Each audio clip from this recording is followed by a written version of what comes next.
నేనేమడుగుతున్నా, ఇప్పుడు ఎవరైతే ఈ బంచాల కృష్ణ గారు ఎవరైతే ఇవాళ మీరు రిట్లో పోయినరో మున్సిపాలిటీని నిలువరింపజేయడానికి ఈ దాన్ని పొజిషన్ తీసుకోవడానికి నిలువరింపజేయడానికి ఇది వాళ్ళ డివిజన్ బెంచ్ జడ్జ్మెంట్లో para 14 the learned counsel for the second respondent contend grant కి bar show and play that it was clear substantially but we are not prepared to express any view in as much as it is not the original document that is on record.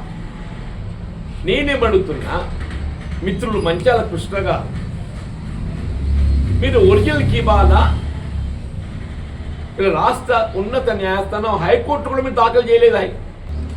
High court దాఖలు చేయలేదు, division bench కూడా దాఖలు చేయలేదు. Writ appeal number 1650 and 1664. This is division bench judgment. ఇది పోయింది, ఆయన పోయింది, మంచాల కృష్ణ గారు పోయింది. మీరు ఆ కిబాలా ఒరిజినల్ ఇప్పుడు ఈ ఆస్తి కోసం నేను కొట్లాడుతున్నాను. కోర్టులో నేను ఈ కేసు గెలవాలి. ఈ కోర్టులో ఈ కేసు గెలవాలంటే నేను దీనికి సంబంధించినటువంటి ఒరిజినల్ డాక్యుమెంట్ ఫైల్ చేయాలి కదా. ఆయన ఒరిజినల్ డాక్యుమెంట్ ఫైల్ చేయక కోర్టు ఫైండింగ్ కూడా అదే అన్నది, ఇది జియాస్ కాబట్టి నా అభిప్రాయాన్ని వెలువరించలేకపోతున్నా అన్నది. కోర్టు కూడా అదే అన్నది.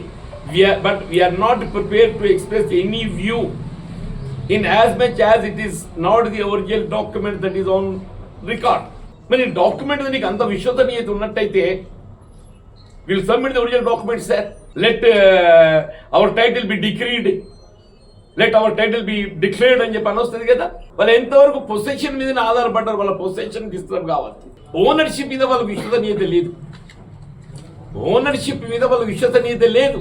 ఎందుకంటే కిబాలా ఏదైతుందో that was given for some specific purpose. అందుకే ఒరిజినల్ ఫైల్ చేస్తే డిస్కషన్ వస్తుంది కాబట్టి, ఆ ఫైండింగ్ వస్తుంది కాబట్టి ఫైల్ చేయాలి. అల్టిమేట్ గా ఒరిజినల్ కాదు కాబట్టి ఫైండింగ్ చేయలేకపోతున్నా అని చెప్పని కూడా డివిజన్ బెంచ్ పేర్కొని because they are in possession admittedly let them be continued till appropriate steps are taken by the municipality.